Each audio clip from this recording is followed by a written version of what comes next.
In this lecture, we'll speak about cooperative AI.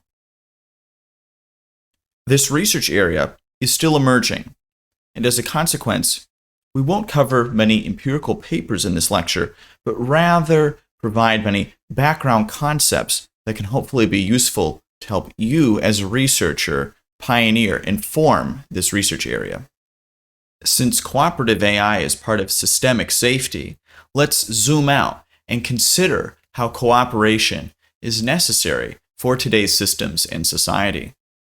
As our societies, economies, militaries, and so on become more powerful and more interconnected, the need for coordination becomes greater. For example, consider climate change. This is a problem where everybody contributes, but few individuals may not have incentives to act, so we might need to coordinate or cooperate together so that everybody's sharing the burden. In the case of war, actors need to coordinate so as to prevent risks of escalation. And for pandemics, curtailing the proliferation of a disease may require the action of every individual. The need for coordination may be particularly salient when it comes to powerful technologies. For example, recall with nuclear weapons, there was a need for coordination with the advent of that destructive technology, and the same may be true for advanced AI. With that background in place, in this lecture we'll discuss background concepts in cooperation that may be helpful for understanding what cooperative AI could one day look like. And since this research area is less developed, we will largely just present hopefully helpful concepts. We've just established the need for cooperation in society at large, but what are some other possible characterizations of the goals motivating cooperative AI? Well, one goal is that we want to use AI to improve the values in future payoff matrices and remove bad local maxima. For example, let's imagine there's an option for two players, and each player could either cooperate or defect. If they would both cooperate, that would result in a certain payoff A. If one would cooperate and one would defect, that would result in a payoff B. And so on and so on. Now, we would want A to be greater than C and B to be greater than D, so as to incentivize people to cooperate. So in this way, one might try and improve the system at large so that the solutions that people are incentivized to work toward are more inherently cooperative. Another motivation is that we want to facilitate and incentivize cooperation among various possible systems composed of humans, machines, and organizations. So there might be an organization of humans and AIs. There might be an organization of just humans. And there might be an organization just of AIs that were aligned with humans but are largely working among each other. Consequently, this is different from the picture of just aligning a human with an AI. There are many systems to align with each other and have them work together. Consequently, cooperative AI can be thought of as an attempt toward aligning multiple agents. Another motivation is to use AI to help create cooperative mechanisms that can help social systems prepare and evolve for when AI reshapes the world. So AI might create a lot of political turbulence. It might transform the economy quite rapidly.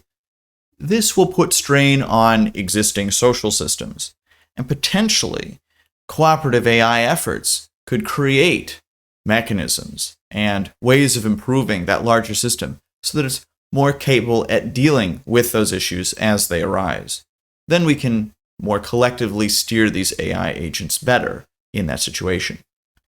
There are other motivations for cooperative AI as well. For example, people might create a collection of cooperative AI agents that can work together and team up against rogue AI agents or AI agents that might be exhibiting egotistical or power-seeking tendencies. In this way, a collection of cooperative AIs could domesticate and steer any of these rogue AI agents.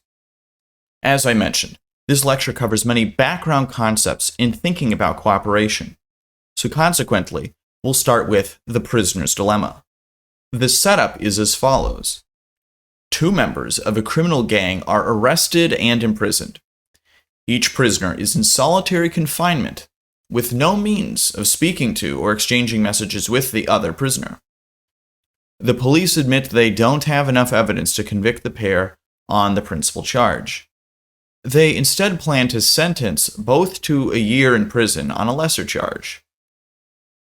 At the same time, the police offer each prisoner a Faustian bargain.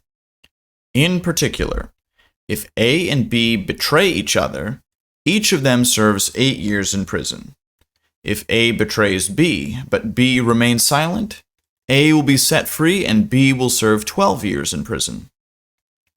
If A remains silent, but B betrays A will serve 12 years in prison, but B will be set free. If A and B both remain silent, both of them will serve 1 year in prison on the lesser charge. So we can see that the prisoners have the option between cooperating with each other, that is, both remaining silent, or potentially one or both of the prisoners might defect or betray and not cooperate. The prisoner's dilemma can show that the decisions of rational, self-interested individuals may lead to suboptimal outcomes. Let's look at that payoff matrix again.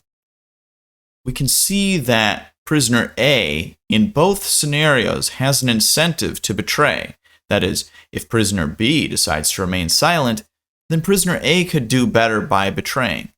And if prisoner B decides to betray, then prisoner A could again do better by betraying.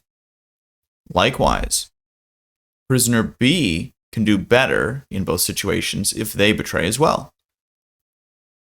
If prisoner A were to remain silent, then prisoner B could go from -1 to 0 by betraying. Or, if prisoner A were to betray, then prisoner B could do better by going from -12 to -8 by betraying. As we can see, there are strong incentives for both prisoners to betray each other, and they'll wind up with the -8, -8 situation. However, if they both remained silent or cooperated with each other, they could have achieved the -1, -1 situation, in which they both would have been better off. Consequently, the self-interested, rational individuals may not necessarily result or attain the optimal outcome. There are other instances of prisoners' dilemmas. For example, in political campaigns, both politicians may be better off if both were to remain silent or not run a negative ad. But if one does it, then the other gets an incentive to do it.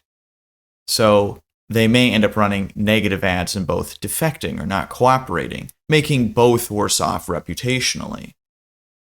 As another example, companies could cooperate with each other and consequently charge higher prices for products, that is, collude. Both companies would be better off in such a situation. Of course, the consumer would be worse off, but just considering the two companies, they could cooperate and do that, but there are strong incentives for them to compete on prices.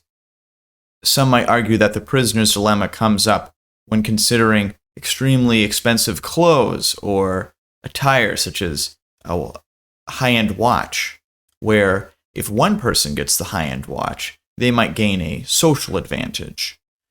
However, if all parties decided not to wear highly expensive watches, they could save a substantial amount of money. But since there are advantages for the one actor that decides to wear the watch, they can end up falling into this suboptimal local outcome where they're both paying a lot more for expensive attire that isn't necessarily needed. The upshot is that rational, self-interested actors will converge to the -8, -8 solution, but they would do better for themselves and collectively if they cooperated. Another implication is that the choice to cooperate in this case is irrational for the self-interested actors. So if artificial agents do not tend to cooperate, we could have undesirable outcomes. Now, before moving on from the prisoner's dilemma, let's consider if they were to play multiple times. So if they play the game many times, say a fixed number of times, one could say that they could cooperate as long as they interact with each other. So they could continually try to remain silent. But then one would note that there's an end time, there's a horizon. The rational self-interested agent might reason like the following. They might say, I know that on the next to last round, my opponent is going to be rational and self-interested, and so at the end, they're not going to cooperate. They're going to defect.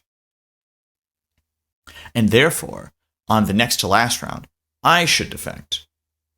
But then the other agent might think the same as well. And they might think, well, on the next to last round, I'm going to defect. And then, on 2 rounds before the last round, one of the rational agents might think, well, if they're going to defect, then I should defect beforehand. And so on and so on. Consequently, the rational self-interested agents have talked themselves into spending the entirety of the games into not cooperating because they were worried about whether one of the agents would defect on the last round. Now, if there are many rounds, but it's uncertain exactly how many there are, one could interpret the probability of a final round as turning into discounting the future. And if the cost-benefit ratio of cooperation to defection is less than the probability of there being a next round, then cooperation does not make sense for the rational self-interested agent. Some important words in the game theory vocabulary are Nash Equilibria and dominant strategies. A Nash equilibrium is a strategy profile such that no agent can benefit by unilaterally deviating. So Nash equilibria could be likened to, say, attractors or a set of states towards which agents will naturally gravitate. Put another way, in a Nash equilibrium, no agent has anything to gain from deviating from their strategy, assuming other players do not change their strategy.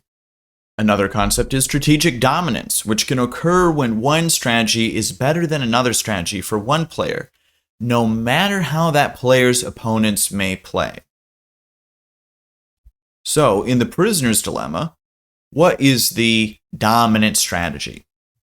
We saw that in the prisoner's dilemma, that no matter what the other agent did, there was always an incentive for one of the actors to betray. So betrayal, or defecting, or not cooperating, is the dominant strategy. Another classic game is Stag Hunt. In this game, there are 2 hunters. And in the hunting range, there are 2 rabbits and 1 stag, such as the stag depicted at the image at the right. Before leaving to go hunt, each hunter can take equipment that catches only one type of animal. The stag has more meat than the 2 rabbits combined, but the hunters have to cooperate with each other in order to catch the stag. Meanwhile, the hunter that catches rabbits can catch all of the rabbits. Here's one characterization of the stag hunt game. The hunter could bring the equipment to catch the stag. If Hunter B also brought the equipment to catch the stag, they could kill the stag and get the meat. Meanwhile, if Hunter B didn't bring the equipment or the stag, instead brought equipment to hunt the rabbit, Hunter A isn't going to capture the stag. They both need to work together to catch the stag. But Hunter B can claim both of the rabbits. Meanwhile, if Hunter A brought the equipment to capture the rabbit, and if Hunter B brought the equipment to capture the stag, then Hunter A can capture all the rabbits, and Hunter B won't get any meat from the stag. Meanwhile, if both brought rabbit equipment, then one hunter gets a rabbit, and the other hunter gets a rabbit. Here's the payoff matrix associated with this game. Observe that 3-3 is not necessarily what the rational self-interested agents will converge to, because 1-1 is also a Nash equilibrium. Some other vocabulary: a zero-sum game. A zero-sum game refers to a situation in which the total of wins and losses add up to zero, and thus one player benefits at the expense of others. As an example, consider college admissions. The number of students is fixed, so if one student is successfully recruited, some other student fails. So if you give a friend of yours admissions advice, that may increase the probability of them getting accepted, but that will drive down the probability of other people getting accepted in the process. So that can be modeled as a zero-sum game. Another important concept is the positive sum game. A positive sum game refers to a situation in which the total of gains and losses is greater than zero. It occurs when resources are somehow increased and there's an approach through which the desires and needs of all players are satisfied. For example, if we have a business corporation, it could strike a deal with another business corporation and both might get better off. Or one could imagine that I have flour and somebody else has an oven. And so if I could use their oven, I could bake us both bread. That would be a positive sum situation. Both of us are better off through exchange. Another important concept is Pareto efficiency. Let's say there are several players, player I and another one is player J. The outcome of a game is Pareto efficient if no player's expected payoff, say U sub I, can be increased without some other player's expected payoff, U sub J, being decreased. In this example at the right, we can see that the cooperate option, or CC, is on the Pareto frontier. And defect, or D, D, is not. In this example, cooperate is a Pareto improvement over the defect option. Consequently, one natural measure of how cooperative an outcome is how close that solution is to the Pareto frontier.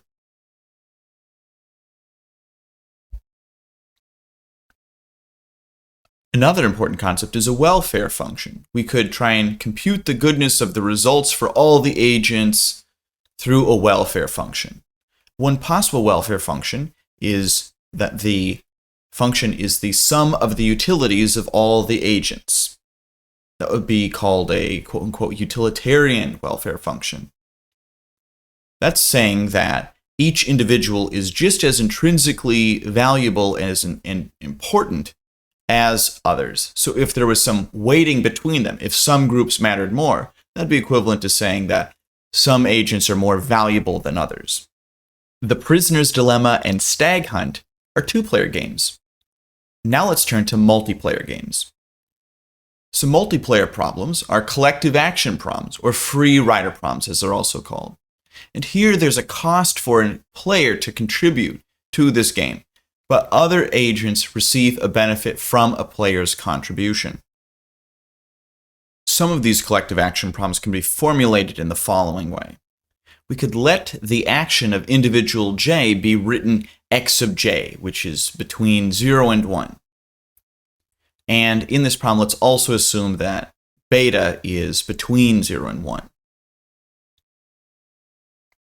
Then the payoff for individual J is equal to negative x sub J plus beta times the sum of all of the agents' contributions. So we can see that payoff is negative in my action. X sub J being 0 is like defecting. And as we can see, we're assuming that beta is less than 1, otherwise the agent would have a strong incentive or no cost for contributing. You can also see that collectively, everyone is better off if I let x sub J equal 1, but I'm better off if x sub J equaled 0. A concrete example could be the case of carbon emissions, where one might be inclined not to contribute anything to help with carbon emissions, but one receives quite a benefit from others if many others are trying to reduce their carbon emissions. So while the collective would be better off if individual J acts more, it comes at a cost to individual J. A related multi-agent class of problems are common pool resource problems, in which agents could deplete resources faster than they can be restored. An example of this could be overfishing, where each individual might want to fish as much as possible so that they can sell the most fish as they can, but this could create a problem because the pool could be exhausted, and then it could be depleted. Then nobody gets any fish if it becomes overfished. Now let's consider some basic mechanisms that facilitate cooperation. But first, let's recall that natural selection can oppose cooperation by default. In this example, let's imagine that we start with a group of cooperators. If there's variation among the individuals, someone with more defecting or non-cooperative dispositions may emerge. In that case, they could potentially free ride on the other cooperators, so the other cooperators might provide many benefits to the group, and then the defector or free rider can get many of those benefits and potentially exploit many of the benefits from those cooperators, and they can pursue their own projects as well. The defector isn't giving up anything and is receiving many things. This can mean that they have more fitness. Natural selection favors agents that are more fit. So, across time, defectors may be selected for, and eventually we might wind up with a group of defectors. This then raises the question, how is there cooperation at all in nature? There are mechanisms that can give rise to cooperation in nature. For example, kin selection operates or functions when the donor and the recipient of an altruistic act are genetic relatives.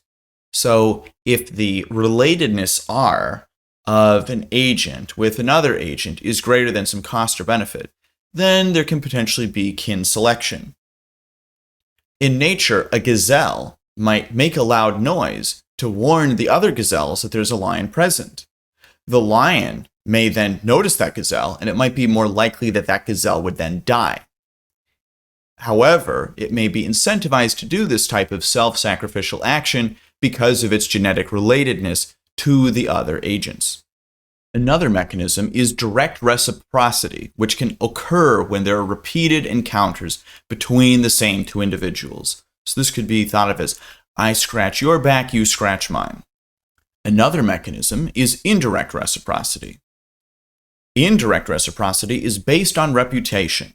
The basic idea is that a more helpful individual is more likely to receive help.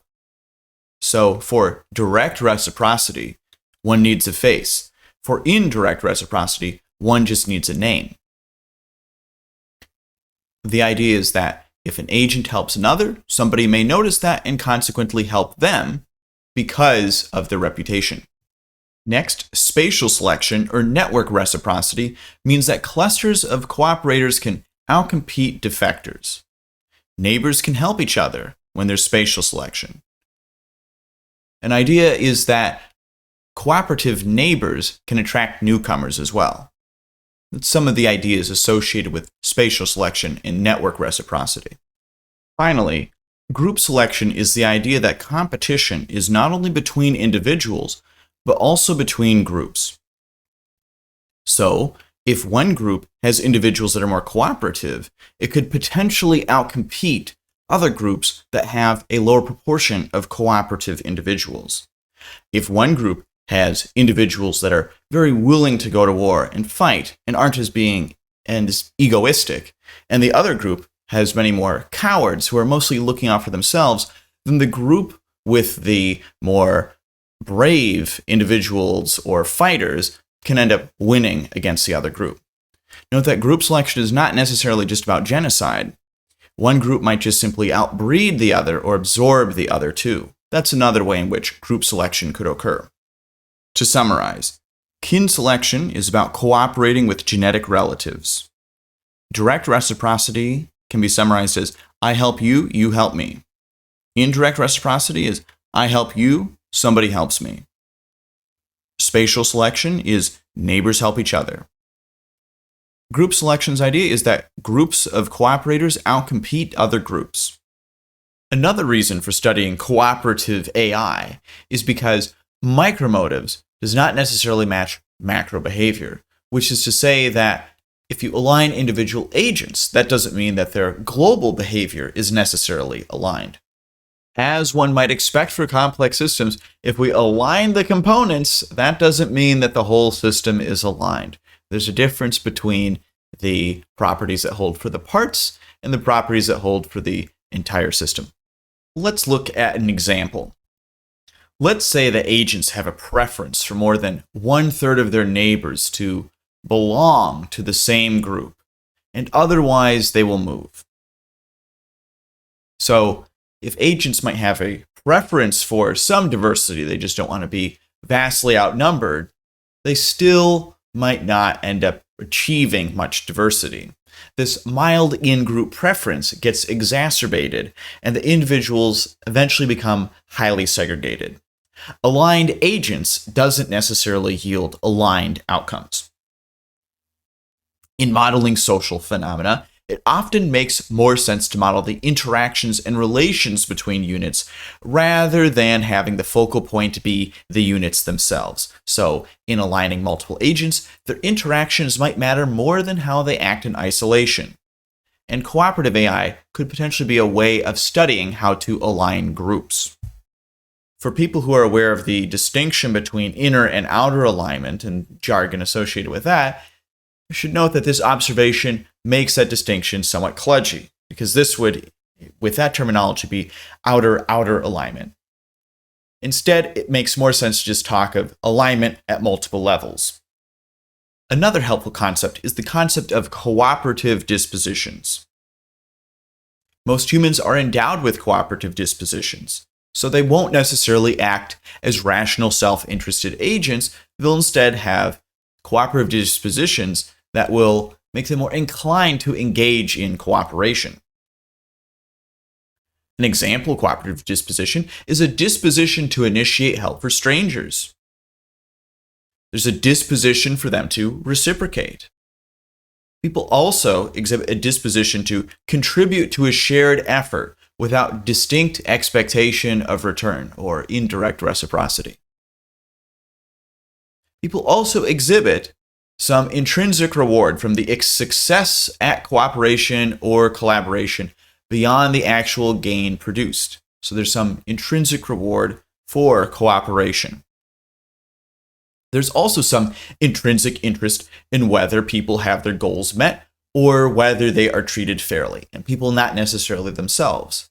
This can be seen in examples such as people watching a movie. They'll care for the outcome of the character. Now, that character is not themselves, but they'll still have an interest in their outcomes and whether things turn out well for them or not. People also have a disposition to penalize those who are unfair or harmful, even at some expense to oneself. And there are other cooperative dispositions.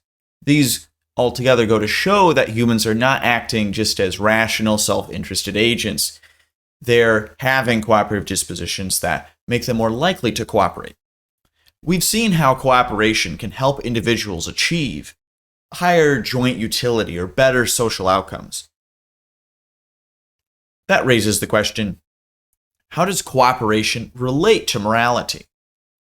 One theory is morality as cooperation theory, which asserts that all human morality is an attempt to solve a cooperation problem.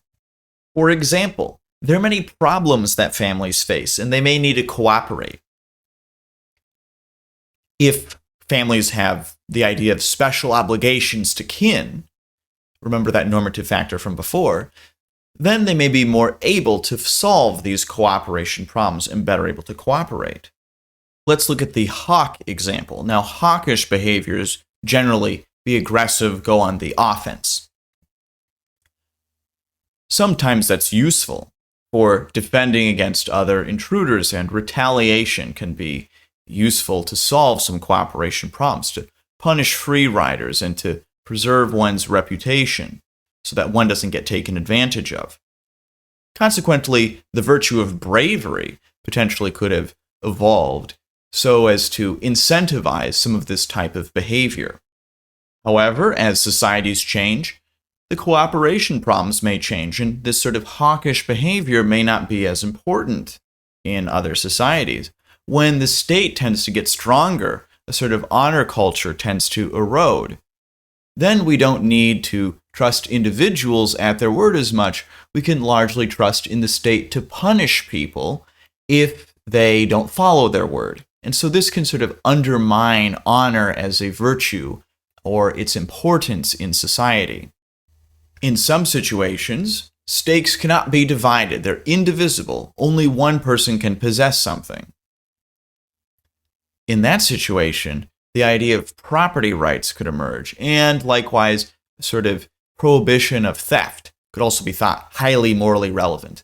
And those moral instincts could help us solve, or those moral ideas such as property rights could help us solve cooperation problems. Consequently, cooperation problems around the allocation of resources to kin could result in a type of morality like family values. Cooperation problems around mutual advantage could result in group loyalty. Problems of social exchange could result in reciprocity and doing unto others as they would be done by. Conflict resolution through displays of hawkish behavior could result in virtues such as bravery. And conflict resolution through displays of dovish traits or very conflict-averse traits could result in normative or moral notions such as respect. Social problems of division could result in moral notions such as fairness. And problems of possession could result in moral notions such as property rights. When performing cooperative AI research, it's important not to do it naively. Some efforts to develop cooperative capabilities can be dual use. For example, forming credible commitments could be used to make threats. Reaching mutually beneficial bargaining solutions could lead to collusion.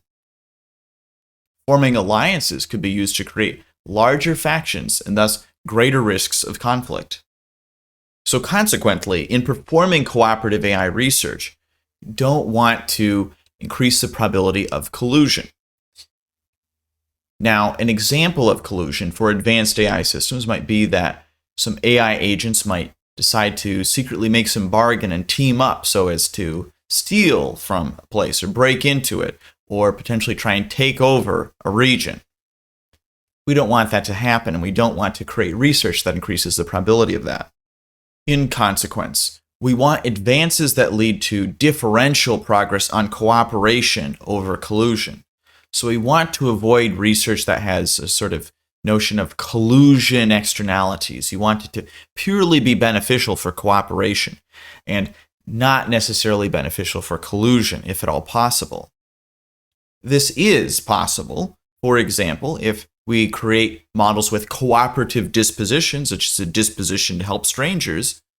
That doesn't necessarily increase the probability of collusion as much. Consequently, cooperative AI can be separated from collusion, but one does need to be careful.